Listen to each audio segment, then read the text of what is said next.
Before digital pixels ruled the screen, this 80s flick took us to the shores of ancient Greece, where gods played chess with the lives of mortals and monsters lurked in every shadow. The story of Perseus and his quest for Andromeda had everything: a flying horse, a terrifying gorgon with a gaze of stone, and a mechanical owl that captured the hearts of kids everywhere.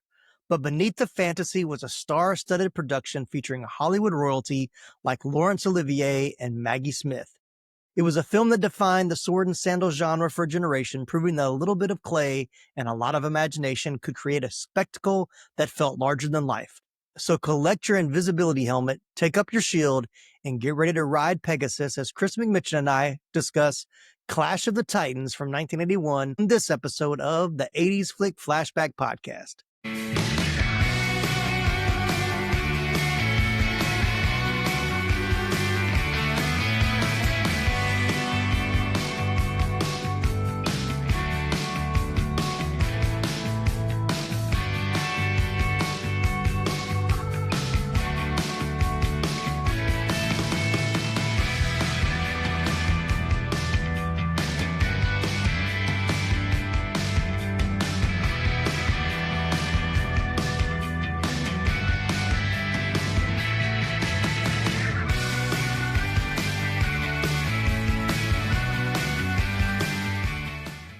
Welcome to the show. I am your host, Tim Williams. Joining me today to help us navigate this hero's journey is a man who knows his way around a cult classic and always brings a fantastic perspective to our deep dives. He's a great friend of the show. Please welcome back to the mic, Chris McMichen. How you doing, Chris? Doing great. Ready to talk about Clash of the Titans. Yes. So I just want to jump right into it because this is a very, very early memory for me, 1981. So we'll just jump right in. When did you see Clash of the Titans for the very first time? Clash of the Titans for me is a unique movie that I have actually never seen in a theater before. Okay. This was on like whatever the early version of, cable movies channels were. Right. If HBO was around back then, I don't even know. It was, That may be where I first saw it, but it certainly was on television, movie network type, experience for me first. And I love Greek mythology. I just do. I always have enjoyed it. It's a big, it's a big, fun fictional area for me to kind of, research and I like the stories, the ideas, the protagonists and antagonists involved in those stories and the lessons that come out of them. All those kinds of things just really appealed to me when I was a kid. So I like this movie long ago, but it's been a long time. Yeah. So this is actually a movie that I did see in the theater. I have a very vivid memory, probably one of the first, not one of the first movies, but one of the first movies that I remember seeing in the theater. The first movie I remember seeing in the theater was the Muppet movie, which came out in 79. This being 81, I don't remember when Fox and the Hound, that's another one I remember very early.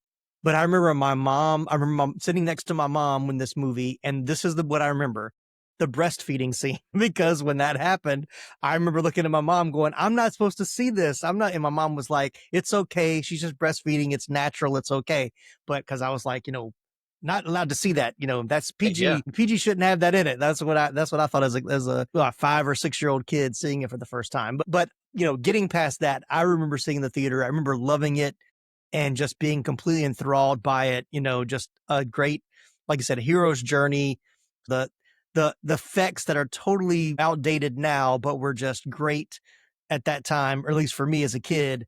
But yeah, like you, we had HBO, probably not, I think a couple of years later when HBO kind of hit, but being a PG movie, we talked about this on the podcast a lot. PG movies, they ran during the day. They didn't show anything rated R until after 9:00 at night. So anything that was PG would run, if not every day, maybe twice a day, as they were getting more movies to play. So I've seen this movie so many times, but I had not watched it in a long time. So next question, when did you see it last before rewatching it for the podcast? It's been a very long time ago. I saw it a bunch of times around the time that it came out and the years, like let's say in the 6 or 7 years after it came out. Okay. Right. Because they played this movie. You're right. They played it a lot. Okay. They played it a lot. and, with only a couple things and, there's no language in it, anything like that. Yeah. So you could play it Yeah. anywhere pretty much. You blur out a couple of Mhm. little small things like the breastfeeding scene you mentioned, and Right. you could play it on network TV every day if you like. But so I saw it a bunch, but I'm sure it's been, probably 30 years since I've seen it. Since before I saw it this week again and refreshed it in my mind. But even then, I remembered it well. I just seen it so many times before. Yeah. Yeah. It's kind of the same. Like I can't remember when the last time I watched it. I might have seen it within the last 20 years. Like, if I happened to be on I know like they did the remake was like 2011, I think, because when the remake came out. So it might have been, they might have played it on TV. Like, some of the TBS or TNT might have played the old one just to like get it back in people's minds.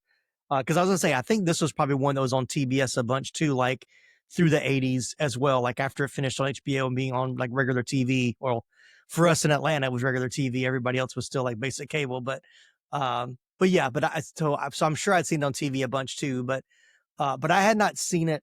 So I would say like maybe in 2011 I might have rewatched it. But like you said, when I watched it again yesterday, I remembered a lot. Like I remembered things as they were coming up, like, oh, I totally remember this, or oh, I remember this.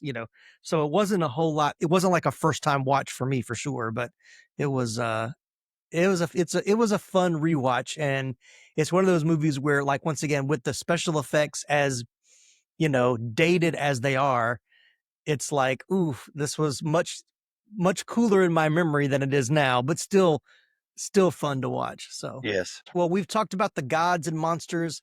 Now it's time to see if your knowledge of this production is written in the stars. We're heading into our trivia segment, Risky Quizness.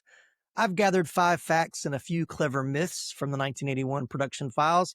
I'll give you the statement. You tell me if it's true or false. So, Chris, are you ready to face the quiz, or is the Medusa stare already starting to set in? I'll try not to turn into stone while we get through this. All right, 5 questions. Here we go. Number 1, true or false? The character of Bubo the mechanical owl was added to the script specifically to capitalize on the popularity of R2D2 from Star Wars. True or false?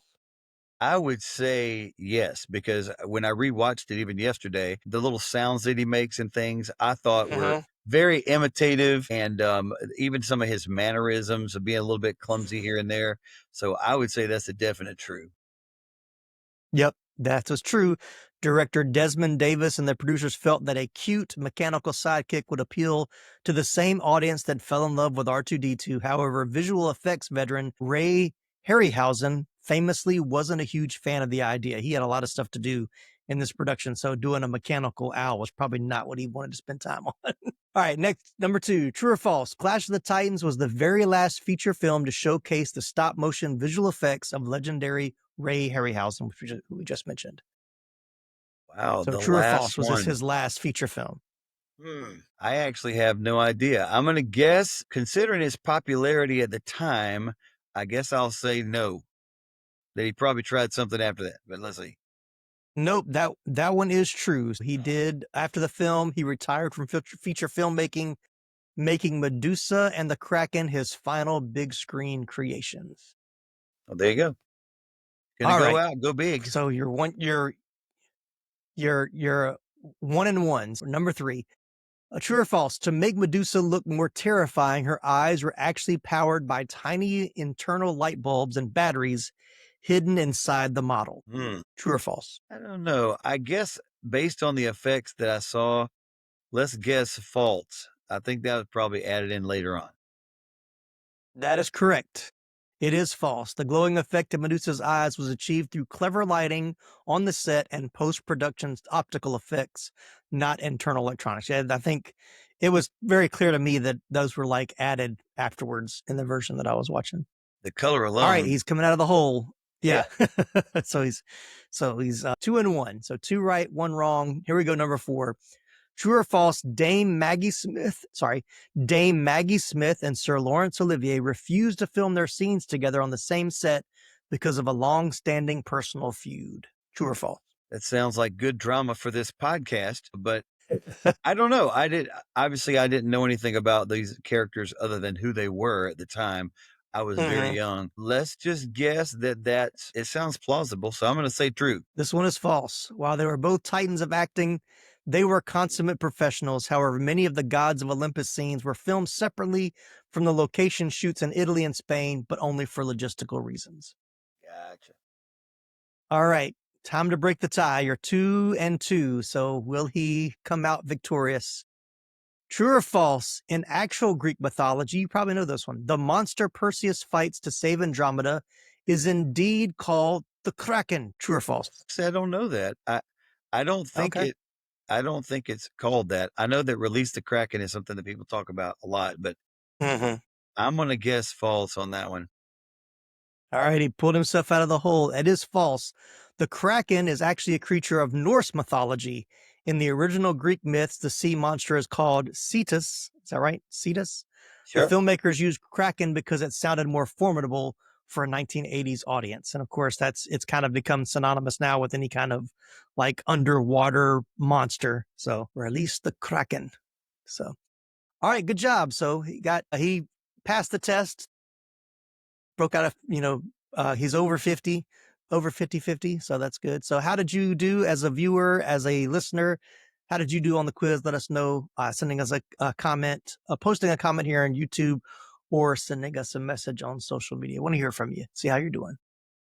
All right, well, let's jump into the cast. It's a pretty extensive cast, but I've tried to only cover those that I think either we would know, like our main characters, or had any kind of like history or good filmography. But of course, Perseus was played by Harry Hamlin, who I did not know at the time. He's widely known for this role. He reprised it in the 2007 Santa Monica studio video game God of War 2.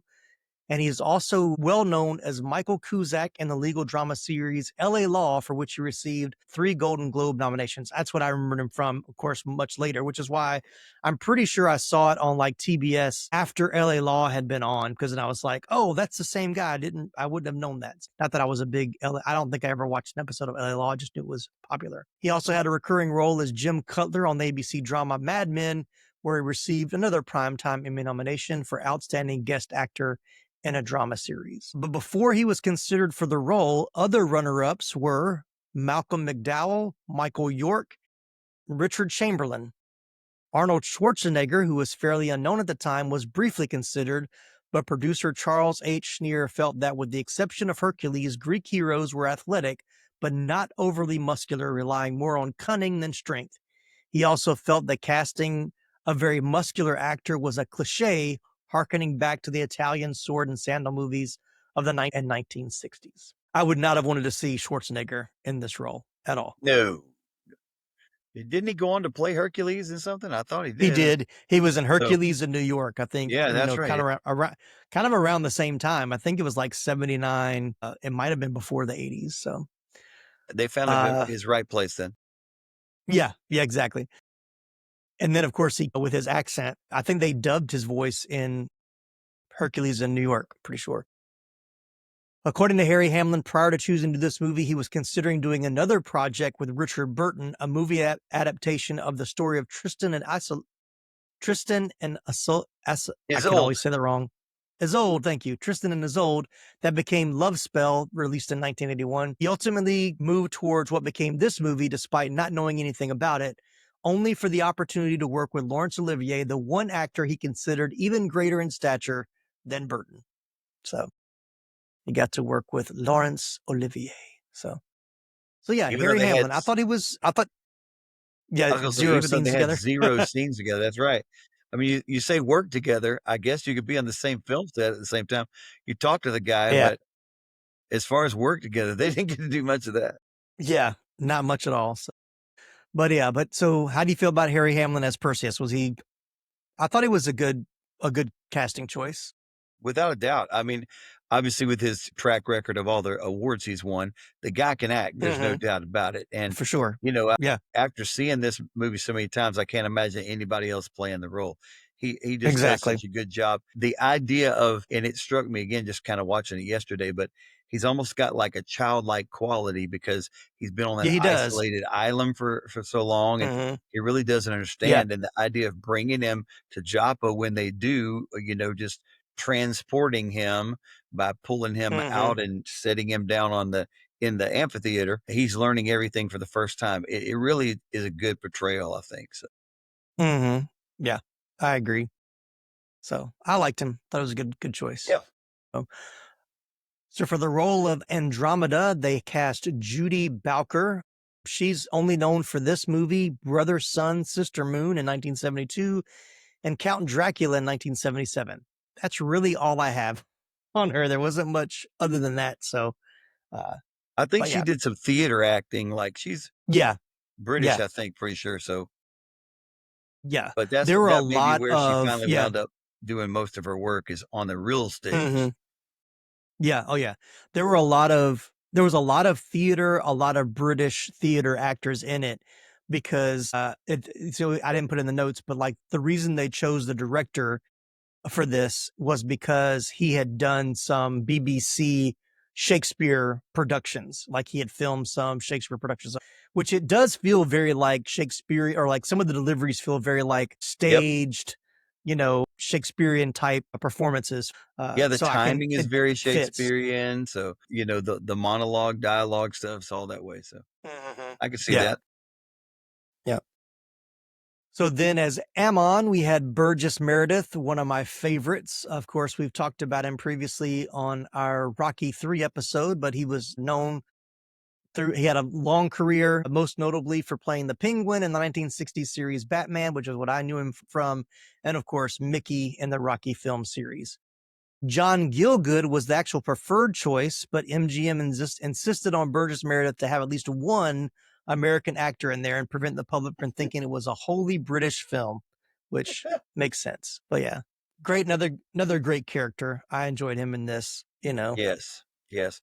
I wish they had used him a little bit more in the second half of the movie. His dialogue with Perseus, the two of them, their chemistry was really good together from the jump. And I just, the more I watched it back yesterday, I thought in the second half, I know they have a lot of action. They're trying to bring everything to the, the climactic end there, but I would love to have seen some more interplay between them along the journey. So.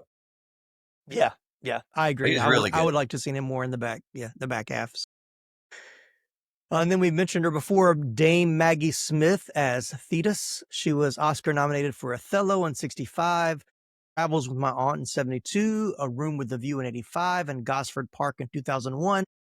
Of course, she was also in the Harry Potter film series. She also was in Death on the Nile in 1978, Hook in 1991, Sister Act in 1992, The Secret Garden in 1993, and so many other things. Of course, her final role, I think, was in Downton Abbey, because she just passed away. I think it was just last year, right? I didn't put that in my notes. I'm not sure, but it's been recent.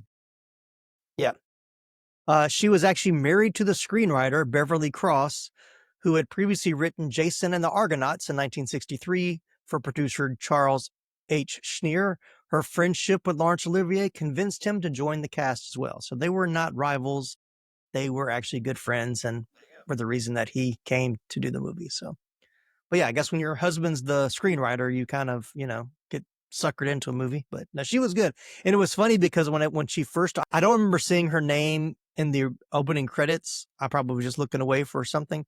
But when she came on screen and started talking, I was like, I know that person. Like I've seen, like, much younger, but I know who that is. So when I realized it was Maggie Smith, I was like, man, that was a good, like, very early role for her, or at least for me to see her in an early role. Yes. And then very good. She did a great job. The God you like to hate. Yeah, exactly. Yeah. She always plays that role, those kind of roles really, really well, like very stern and very, not very always serious. like the bad guy, but very, serious and stern and, very determined. So then we've got Ursula Andress as Aphrodite. Her breakthrough role was as a Bond girl in the James Bond film Dr. No. She later starred as Vesper Lind in the 1967 Bond parody Casino Royale. Other credits included Fun in Acapulco in 1963, The Blue Max in 1966, Red Sun in 1971, The Fifth Musketeer in 1979, and Peter the Great in 1986. Despite being listed on posters and having main title billing, she only has one line in the entire film. Didn't do like much. she's kind of at the beginning, and that's it. So yeah. But fun fact, her and Harry Hamlin began a relationship during production, and their son Dimitri was born in 1980 after completion of principal photography. So they were, even though like, did they have any scenes together? Like, Right. how did they No, even that's see each true. other? So, but yeah. All right, moving right along. We're almost through the cast here. So we mentioned him as well, Sir Laurence Olivier, as he was been in movies and television through from the 50s, very early on. But in the 80s, he had roles in The Jazz Singer in 1980 with Neil Diamond, The Bounty in 84 with Mel Gibson and Anthony Hopkins, and Wild Geese 2. I didn't even know Wild Geese 1 even. I missed the first one. So, but Wild Geese 2 in 85. He continued to work in television in 1981. He appeared as Lord Marchmain in Brideshead Revisited, winning another Emmy. He was very ill during filming and often relied on his co-star Pat Roach for physical support between takes. So couldn't tell in his performance at all, but Nope. supposedly he was very sick during the movie. So while Nope. filming the movie. I mean, he wasn't. It's true. He wasn't like physically. You think of Zeus, like the head of Yeah. the gods, Yeah. to be like this big physical presence. Like, I mean, not quite an Arnold Schwarzenegger, but somebody that's more muscular and powerful than everyone else.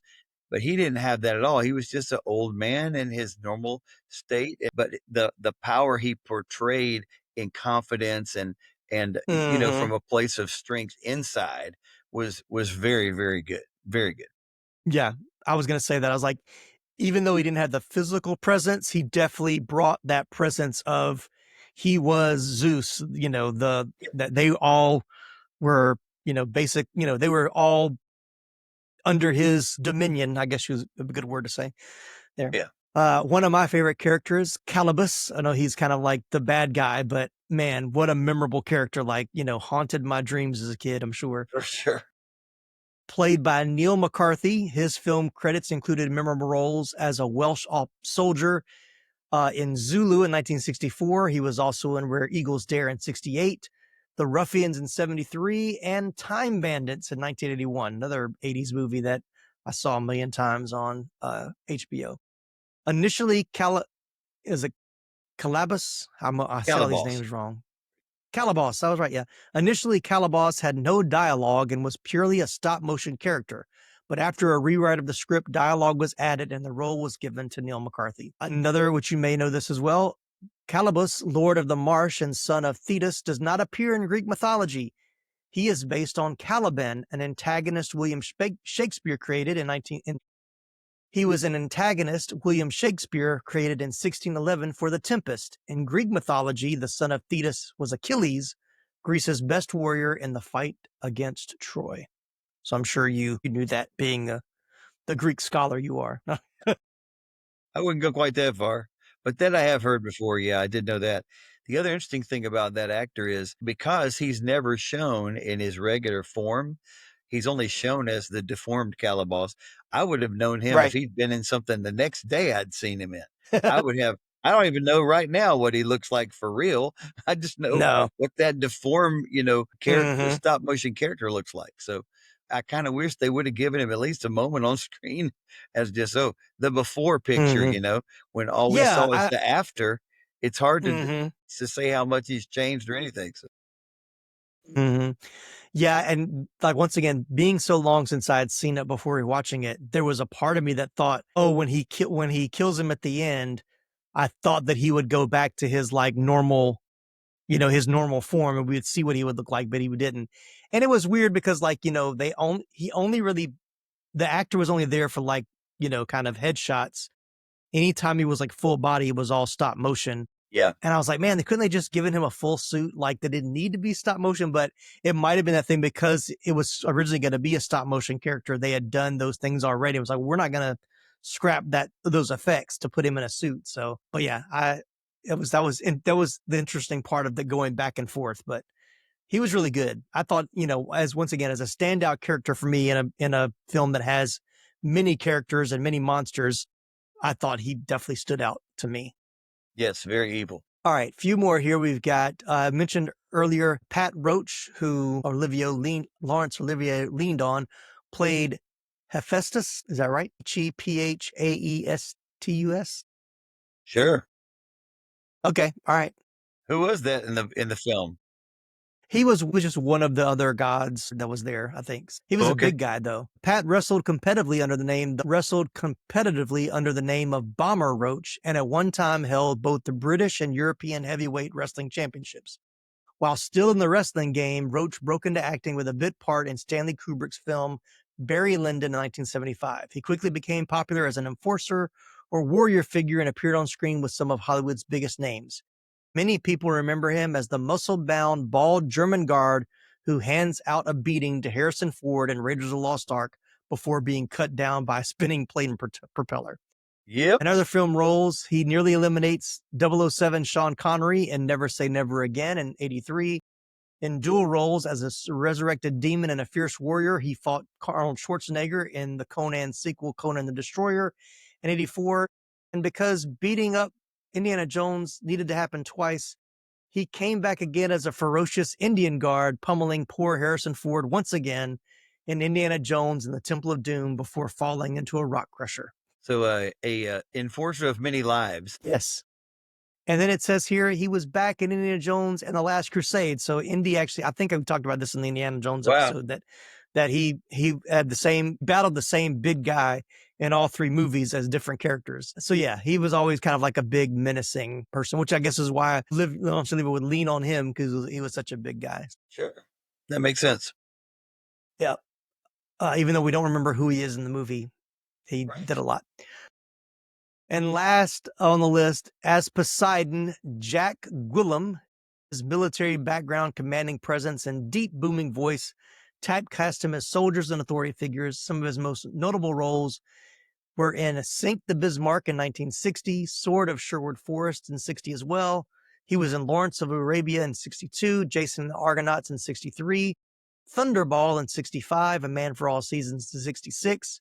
And he also, which is what I remember from, he played Van Helsing in The Monster Squad in 1987. So much older in that role. Yeah. But yeah. I love the scenes of him underwater. I'm like, surely he wasn't underwater. They were just like blowing, the fan on to blow his hair, and then they put the filter over top. He always had his mouth wide open. I could never understand that. Yeah. Yeah. It's like, I never been he can underwater definitely breathe with my underwater. mouth wide open, but No. So anybody else from the cast that you wanted to mention, or did I cover them all? Or anybody that stood out to you, or one of your favorites? the only other one that we didn't mention is I really liked the head of the guard from Joppa. He had several lines. I thought he portrayed his part very well. Another one I'm sure that British type, Shakespearean type, people that they brought into the production just to give it a little more, kind of Greek authenticity and that kind of feel to it. But I thought he did a good job.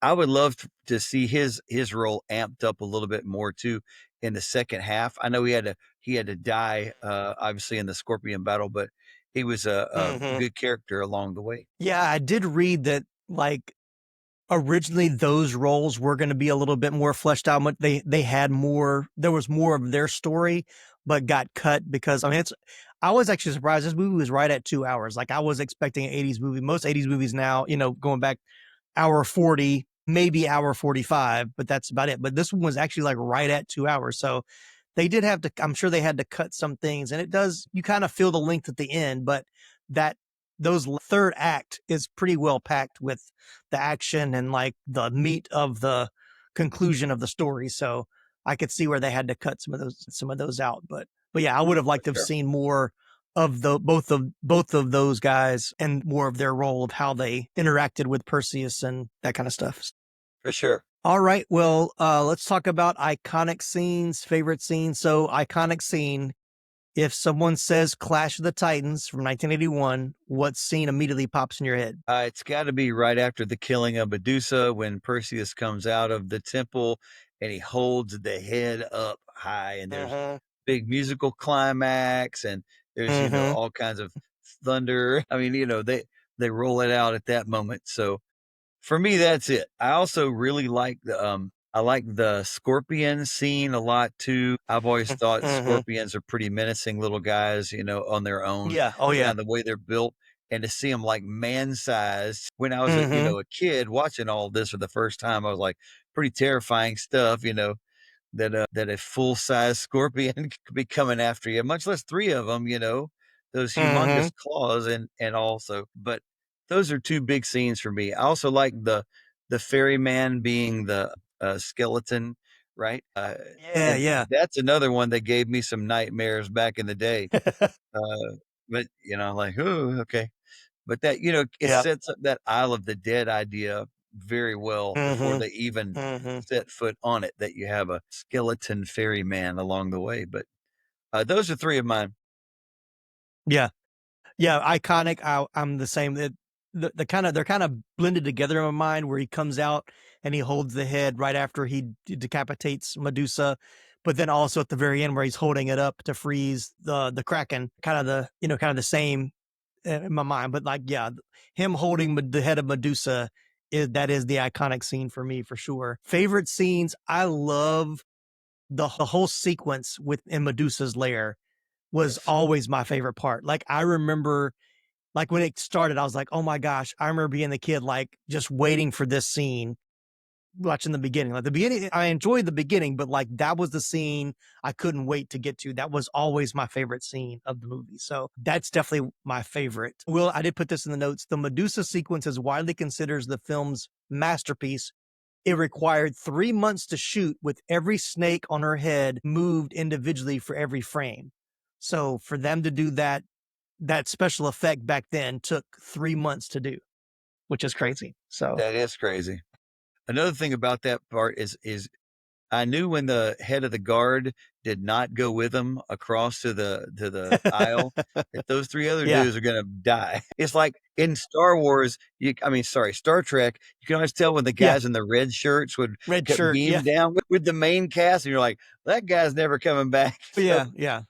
did you feel that? I've never seen, I've never seen him on the ship before. Oh yeah, he's gonna die before this episode's over. Yeah, yeah, That Randolph but is, "We'll yeah, see you later." yeah. Yeah, that's what I was thinking when those guys got in that boat with him. I'm like, "Well, they're not." Mhm.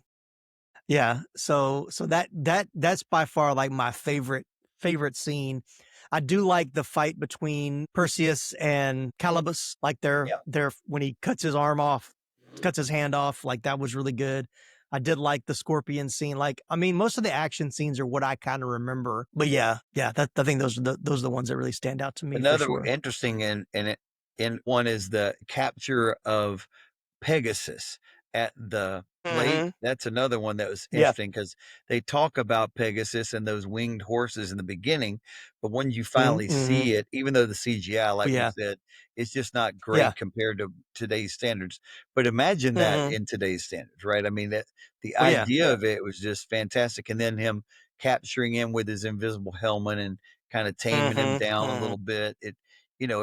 Uh, there's some modern equivalents of it, like the Avatar guys trying to tame their flying beasts, same kind of thing. It's Yeah. a lot of that same kind of feeling to it, but way earlier. Of course, I like Mhm. that too. And the flying vulture was pretty amazing too. That thing was Yeah. Yeah. humongous. Yeah. I was gonna say that was another scene that I remembered, like, when I guess the spirit of, um, Andromeda, Yes. comes, like, gets awakened and gets put in the cage and flies off to see Calibus. Like, when that scene started, I was like, "Ooh, I remember I remember being mesmerized by that as a kid too, like, that whole sequence." And then, once again, looks pretty tame today, but the scene after she's met with Calibus and kinda said, "Why you stop bringing me here, da, da, da," and then she leaves, and then he sees the footprints of, Perseus following him, like, "Come on, dude, don't make," I mean, and they make noise too, like, "Come on, man, you Right. gotta know that they can hear that, right?" So, but I remember that scene too of, like, seeing the footprints in the sand without his physical body, so, but yeah. Another cool stop motion technique. They use that a couple times Mhm. in the film. It was good. Mhm. Mhm. Yep. All right, well, let's jump into some trivia. Maybe think of some other scenes as we're going through it. You probably know this once again because you've studied this a little bit more than I had. I thought this was interesting to know. The Titans actually preceded the Olympians in power. Cronus and Atlas were the most famous Titans. Ironically, none of the Titans from Greek mythology appear in this movie. In the movie, the Titans are the Norse Kraken, who never appeared in Greek mythology at all, and Medusa, who was never considered a Titan by the Greeks. But, well, Although although she probably should have been.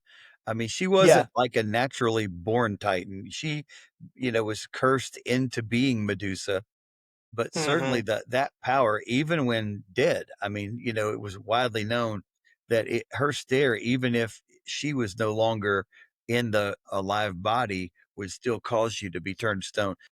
That's another thing that makes that scene, you were talking about. So, obviously it's pivotal in the film, but it makes it so such a big, massive success is that the devastation, you see it happen to one of the guys. And when they got Mm-hmm. to the island, one of the first things that Perseus finds is that stone, figure of a man. You could tell it was obviously a man. Mm-hmm. And so there was a lot of Yeah. danger there, and that danger just kept getting heightened and heightened and heightened. So Titan or not, Mm-hmm. she Mm-hmm. scores that goal, or that award in my book, Hmm. Oh, yeah, official for or sure. not. Right, right. Let's see. So Greek hellhounds traditionally had three heads. Dioskylos in this movie, I'm saying all these words, in this movie had only two because it would have taken Ray Harryhausen too much time to animate a third head. So a little off there. Okay, And then we mentioned already the quote from Zeus when he orders the destruction of Argos at the beginning of the film is quote unquote, let loose the Kraken. Many people, however, remember it as release the Kraken. But at the climax, when he's secretly giving Perseus a heroic second wind, he does say release the Kraken. So that's why we know it.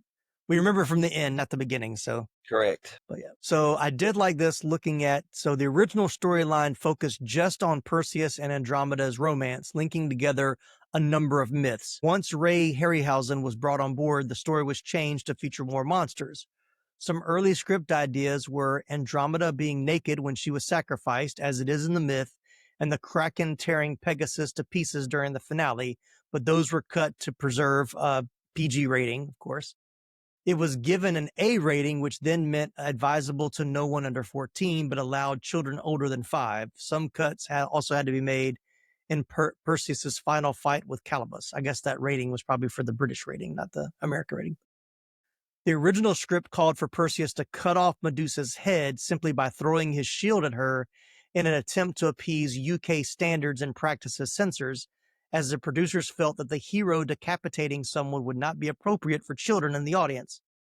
Harry Hamlin apparently was resistant to the idea from the beginning, as it wasn't in keeping with the actual Greek mythology. When the day came to film the scene and it still hadn't been changed, he threatened to quit the movie and fly home. He remained in his trailer, much to the annoyance of producers Charles Schneer and Ray Harryhausen and director Desmond Davis. Hamlin was gradually able to get some of the other crew members on his side, which resulted in the scene being rewritten accordingly. So I kind of agree with him. You needed that. I mean, we didn't really see it like you knew it happened. So I like that it was kind of more off camera. So it wasn't as, I guess, traumatic for a child. But yeah, I think it needed to be that way for the movie for sure. Yeah, good for him for taking a stand. Mm-hmm. All right. And then, so there was a sequel titled Force of the Trojans, again written by Beverly Cross, that was pitched to MGM in 1984, but was never made due to the complicated nature of the effects. So the sequel just be based on the Aeneid, Aeneid, Mm, maybe. Okay.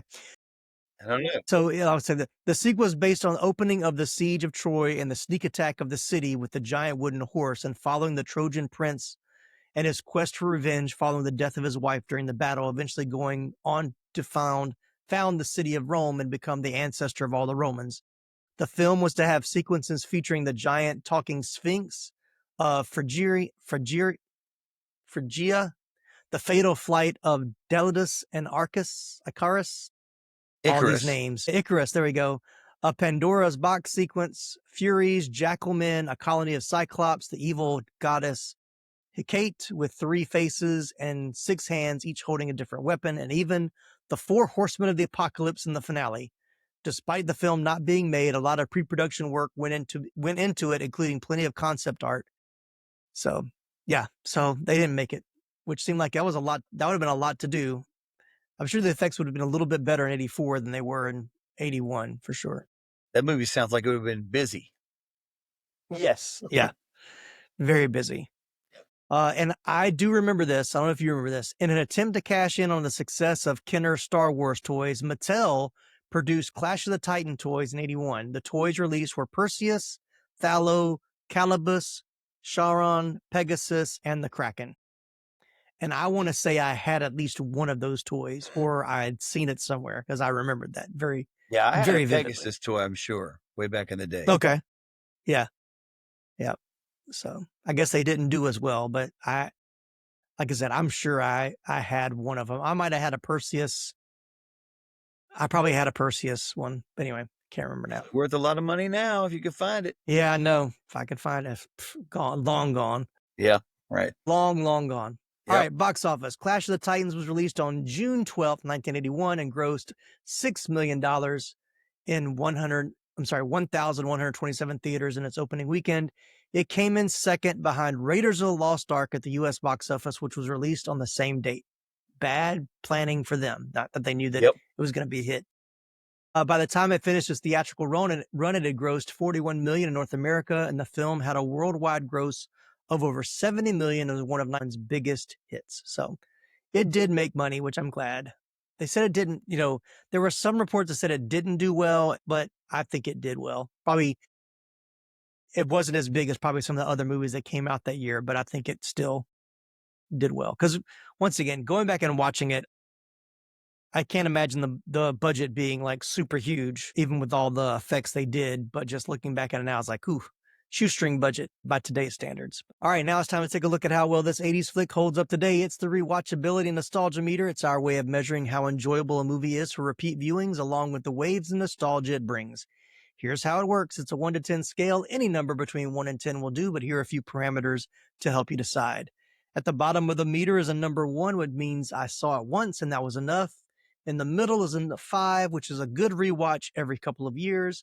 And at the top of the meter, the highly coveted 10, which means it's highly rewatchable and full of nostalgia. So, Chris, where does Clash of the Titans rank for you on the rewatchability and nostalgia meter? Man, this is a really tough one. I think that I almost want to give it 2 ratings because I think based on the effects or the lack of how they all hold up, I'd like to give it a 3, but based on the acting and the actual story, I'd love to give it more like a 7. So somewhere in the middle of that, maybe 5 probably is the reality for me. Even the very beginning, just starting to watch the opening credits, Poseidon is supposed to be a bird, and the bird is like floating in and out of view. Like the bird's almost disappearing in the view of and he's supposed to be the only thing in the camera shot other than, the background of the rest of the world there. And so there are several things like that. You can obviously tell that when Poseidon's letting the Kraken out, that he and this little thing he's turning are real, and everything else is fake. It's just so very different. And I never noticed any of that when I was a kid. I didn't notice any of that. It was the whole, for me, it was the spectacle of it and all of that. But my senses now that I've seen, things like Avatar, for real, your level of what you expect is just so different now. But I really do, like I said, the story though, it holds up. It's a story. It's a great hero story. Somebody who's taken from literally nothing, although he is the son of Zeus. He doesn't have any superpowers. He didn't know that. Can tell that. But he didn't know that. He's just a normal earthly guy. He gets a little bit of help from Zeus along the way with the helmet, the sword, the shield, those sorts of things. But it's really his journey, and like they make a big deal of, it's his destiny. To try to save Andromeda in the end, and it's a great story. So for that, I'd push it up a little higher on the meter. So I'll go with 5. Okay. I mean that sounds That sounds good. I mean, that's, once again, it's a good rewatch every couple of years. And I think that's kind of it. It's right around there for me. I'm going to bump it up a little bit and maybe give it a 6, maybe 6.5, just because of the nostalgia, because it's one of the first movies I saw in the theater as a kid. I watched it so many times as a kid. So like it's tied to my childhood. This is one of those movies, like when we talk about movies that are tied to your childhood, this is, in that, especially early childhood, one of the first movies I remember seeing. So, so it holds a lot of nostalgia for me. So I'm gonna go ahead and give it a 7, just because the nostalgia kind of pushes it up. But it's not one that I'm gonna want to watch every year. It's not gonna be on a high rotating schedule for me. But every couple of years, it's probably good just to throw in and just like I said, it's dated for sure, but it's an enjoyable watch for all the reasons that you said. The story is good, the acting is good. Seeing, stars and old people in their prime, some of the old Hollywood mixed with like the young Hollywood of Harry Hamlin in one of his first roles. So definitely, as a movie lover, it's one that you got to watch a couple of times in your lifetime for sure. All right, well, let us know where you think Clash of the Titans should rank on the Rewatchability Nostalgia Meter. You can send us an email, let us know on social media, or leave us a comment right here on YouTube if that's where you're watching us. If there are people out there that haven't seen it in a long time like you and I had, and I think it's definitely worth the watch again for sure. Bring it back and let folks know in the comments. They can say what they think along our lines, or maybe a little higher, a little lower. It'd be interesting to see. Yeah. Now, did you stream it somewhere? Did you rent it? How did you watch it? Yeah, I had to rent it. That's the only way I could find it available. But I rented off Prime, yes, on Amazon Prime. Okay, yeah, I actually got the Blu-ray probably like a year or two ago, pretty cheap. And it was funny because I put the Blu-ray in, and obviously the Blu-ray came out right when the 2011 remake came out, because it starts with like, here's a sneak peek of the new Clash of the Titans. So it was like a 10-minute like commercial, behind the scenes commercial for the new Clash of the Titans. So, but yeah, which I was not a huge, the first one was okay. Like the Clash of the Titans remake that they did was decent. The second one they made, The Wrath of the Titans, the sequel, was terrible. I think I only watched that one once. Gotcha. Haven't gone back and watched those in a while. So, but yeah. All right, Chris, well, thanks for joining on this episode. Always good to have you on the show. And this was another fun one. Like Chris said, if you haven't seen it in a while, it's great to go back and rewatch, especially after listening to us talk about it for 45 to 50 minutes. So good to go back and see what we're talking about. All right, that's a wrap on another trip to the greatest decade of cinema. If we sparked a memory or helped you rediscover a classic, please head over to Apple Podcasts and leave us a 5-star review. It truly helps the show reach more fans just like you. To make sure you're always in the loop for our next deep dive, hit that follow or subscribe button.